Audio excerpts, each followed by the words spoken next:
If you are watching this right now, there is a very good chance you are an immigrant and you're dreaming of making a move to the Queen City, Charlotte, North Carolina. Maybe you have been doing research at 2 o'clock in the morning, pulling out cost of living, charts, and neighborhood maps and all that kind of stuff. Whatever you are in that journey, this video is for you. I will cover in this video 5 things every African Caribbean immigrant must know before moving to Charlotte, North Carolina. I'm an immigrant just like you. Let me first start by telling you something personal. I moved to the United States from Togo, West Africa when I was 15 years old. I didn't come here with a trust fund. I didn't come here with a bunch of connection. I came here with a family, a whole lot of ambition, and absolutely zero understanding how this country actually works, especially when it comes to money, housing, and community. I had to learn everything the hard way. I made a mistake, a real costly mistake that set me back years. But today, I'm a licensed real estate agent here in Charlotte, North Carolina with KNAX Group at Keller Williams Realty. I have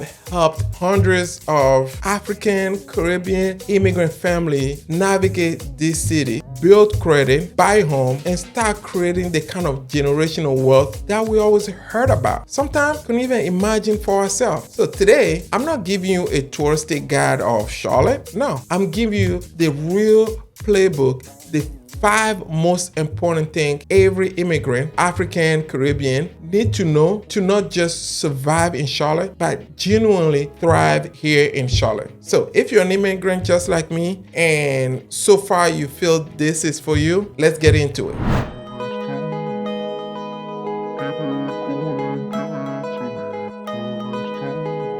First thing first, number 1 thing you need to understand, the financial literacy and the credit trap. This one, I need you to really hear me on, because if you miss this, everything has become 10 times harder. The biggest cultural shock for most of us coming from abroad in the United States here is your cash is not king.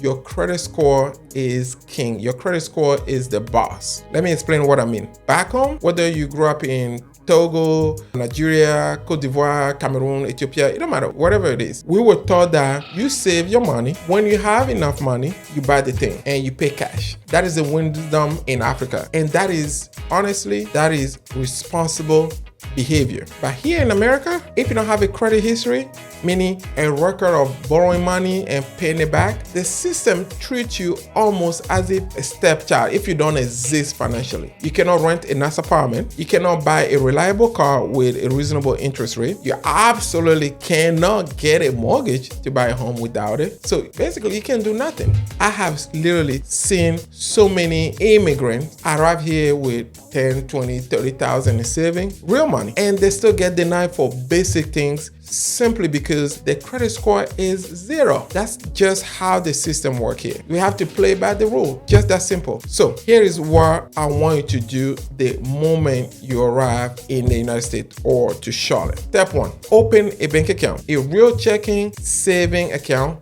with a local national bank. Bank of America, Wells Fargo, Fifth Third, whatever it is. A national bank, not just a prepaid card, an actual bank, okay? Step 2, apply for a secure credit card. This is a card where you deposit $200, $300, $500 as a collateral, and that becomes your credit limit. You use it for small purchase like get gas, grocery, and you pay it off in full every single month. Do this consistently for 6 to 12 months and your credit score will shoot up, okay? You start building credit. Step 3, keep your head down and away from shiny objects. Please stay away from shiny objects if you just moved to this country. Do not, and I repeat, do not rush into a high interest car loan just because you need a transportation or you want to drive the brand new Range Rover. I have seen so many of us get locked into $600,000, $700,000 a month car payment at a 20% interest rate while they're still renting an apartment simply because they had no credit. And the dealer said, don't worry, we'll approve you. That loan will follow you for years and crush your financial progress. Buy you a reliable used car for cash, if you can, if you have to, while you build your credit score, okay? The goal is to get you up to 680 or higher on your credit score. At that point, doors start opening, especially for the home buyer assistance program. If you're a first-time home buyer, I think I did a video about home buying program at the beginning of this year. But yes, start early. Okay, so start day one. Do not wait. These are steps that I took with my own stepfather. He purchased a home, I believe his second year here in the United States. This is real life. First year, he stayed with us for a year. Then he moved into an apartment for about 6 months and he bought a home. This is a real life. Second thing you need to do moving into Charlotte, finding your village, the community that you belong. Okay, that is very important. Number two thing is something that doesn't get talked about enough. And I think that it is a mistake because when you move to a new country, the thing that breaks you is not always the financial pressure, it's the loneliness. I am guilty of it. When I first moved here at 15 years old, I didn't have any friends. I didn't know any people. I barely even speak English. I came from a French country. Okay, English is a first language. French is our first language. So I barely even speak the language. That loneliness can kill you. Well, not kill you literally, but will break you. Okay.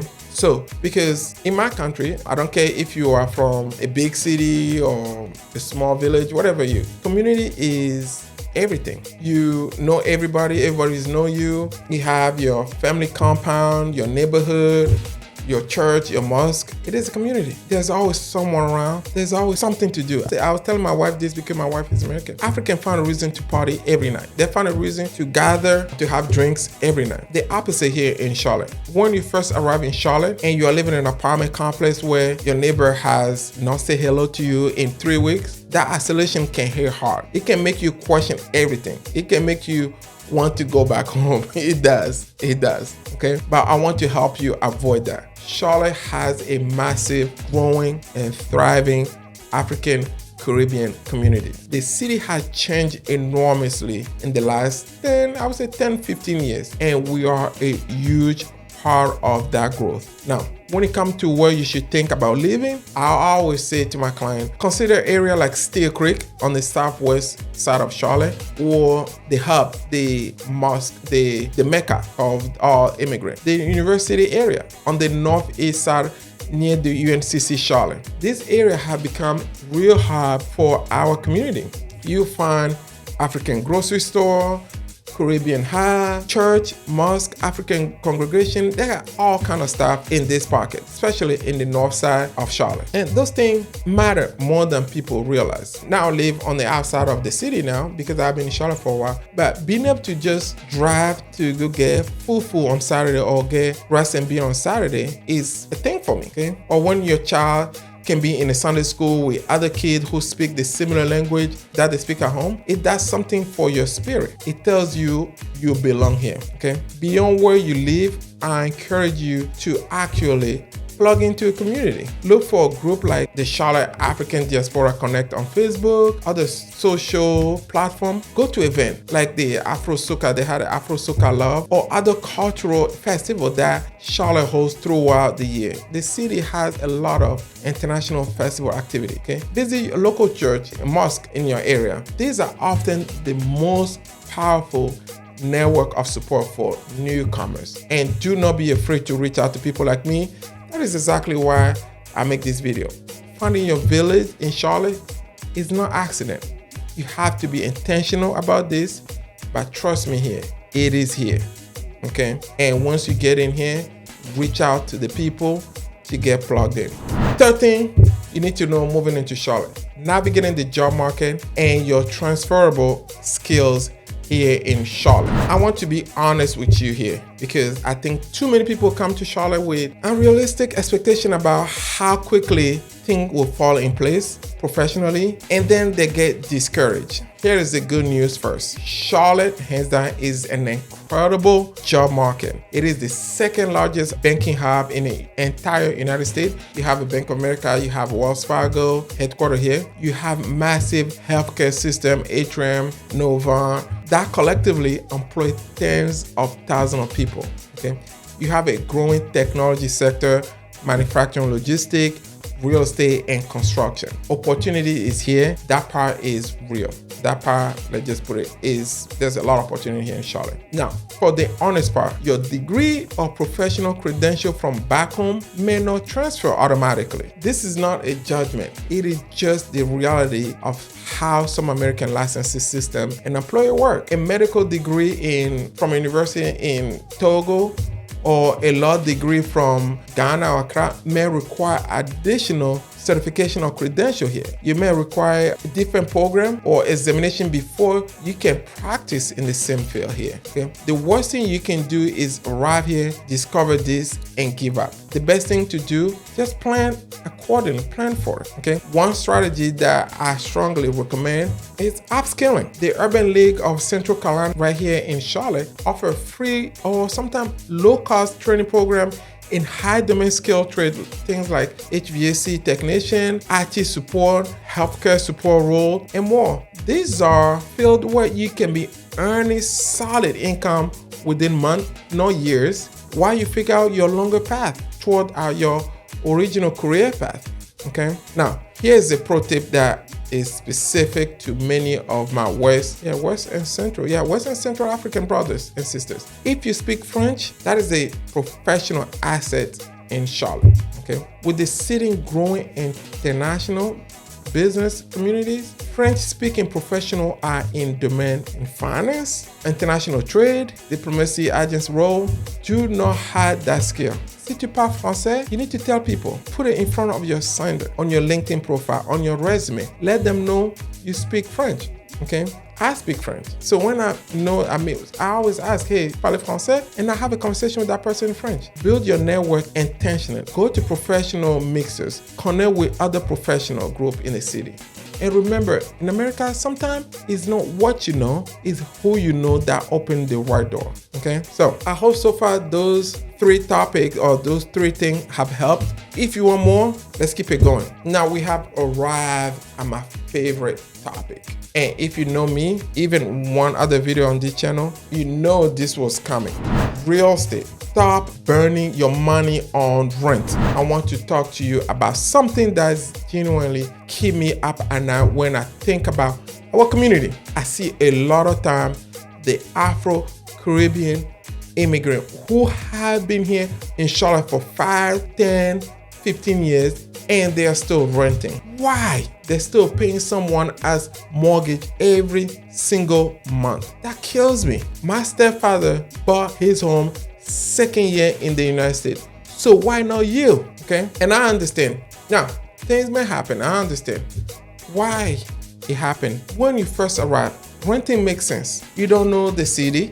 You are still getting on your feet. You are building your credit like we talked about in the beginning of the tape. That is fine. That is the plan for a year. But when year 1 become year 5, year 5 become year 10, that money is gone. You have built 0 equity. You have nothing to pass on to your children. And in Charlotte specifically, where the real estate market has been appreciating, meaning property value has been going up every year, year over year, your way is more equity you are missing. I'm very passionate about our community and home ownership. Why? Every time I see some of us 5, 10 years, 15 years and still renting, I just don't know why. So if you are in an apartment and you have been in an apartment for more than 5 years, reach out to me. Reach out to me. I want to talk to you.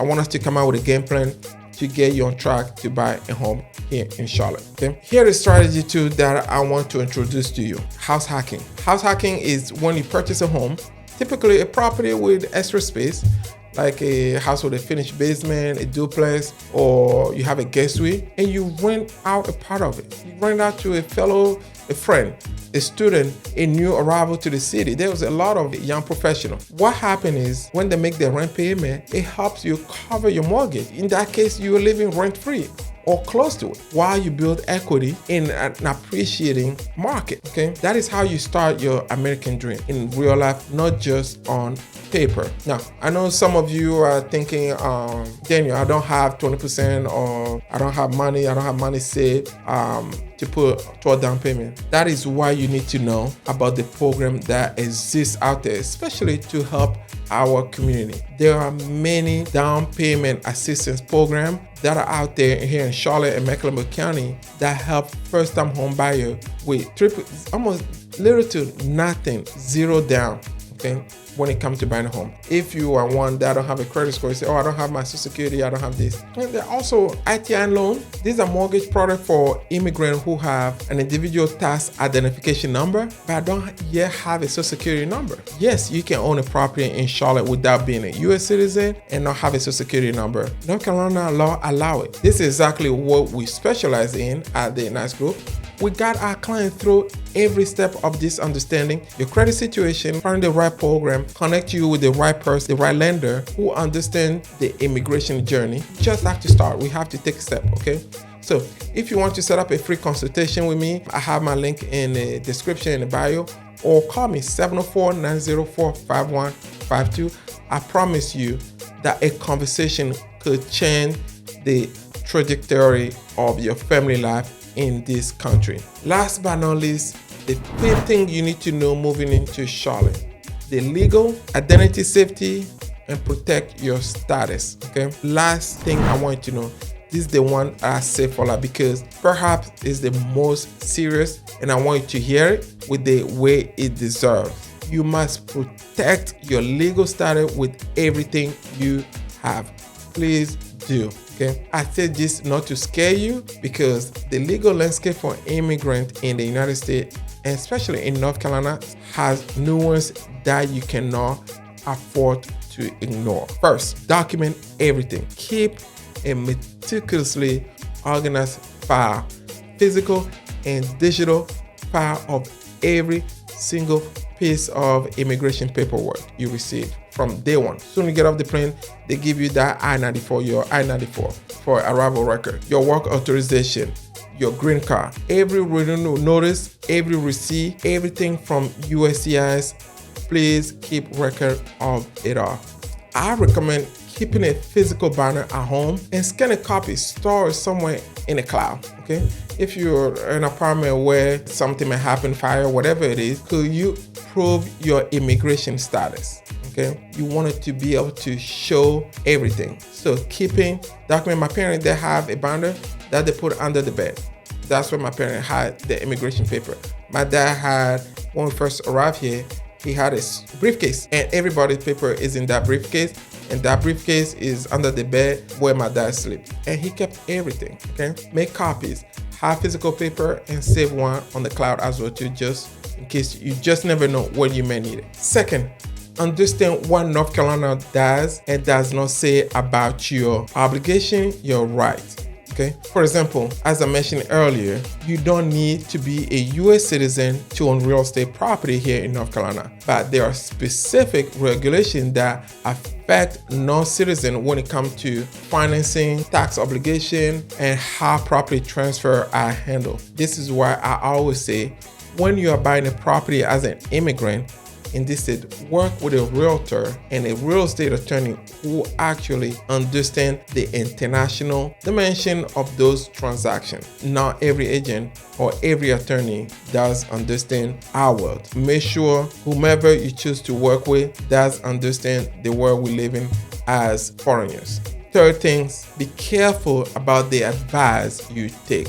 I have seen well-meaning people, friend, family member, people at church, give genuine dangerous advice about immigration matter simply because they heard something from someone else. Immigration law is complex and it changed a lot. Okay, always important to get legal information from somebody, an attorney, somebody who is licensed or certified in that department. Okay, don't just listen. I've seen a lot of just listen to a friend, family member just tell you this and you run with it. No.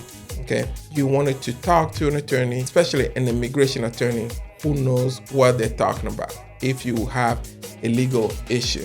And finally, know your right. Regardless of your status, you have a constitutional protection in this country. I'm trying to be technical, okay? Know what they are. Know the resource available to you. Organizations like the Latin American Coalition in Charlotte, which serve a broader immigrant community, or Legal Aid of North Carolina. Those are some of the organizations that can help if you ever face a situation where your right may be at risk. Protect your status, protect your family. It is the foundation everything else built on. So there you have it, the 5 things every immigrant, African, Caribbean must know before moving to Charlotte, North Carolina.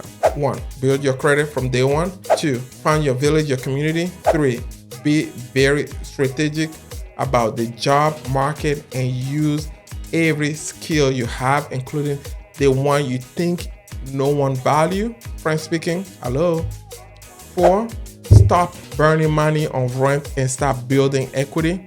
And 5, the most important one, protect your status, your document, like your life depend on it, because in many ways it does. Charlotte is a city of real promises. I love my city. I have seen it transform lives. It hasn't transformed mine, but you need a plan and you need people in your corner who actually understand your journey. So if you are ready to take on this next step, whether that means buying your first home, understanding your options that you may have available to you, having a conversation with someone to see where you are, reach out to me. My number is 704-904-5152. I have a link in my bio.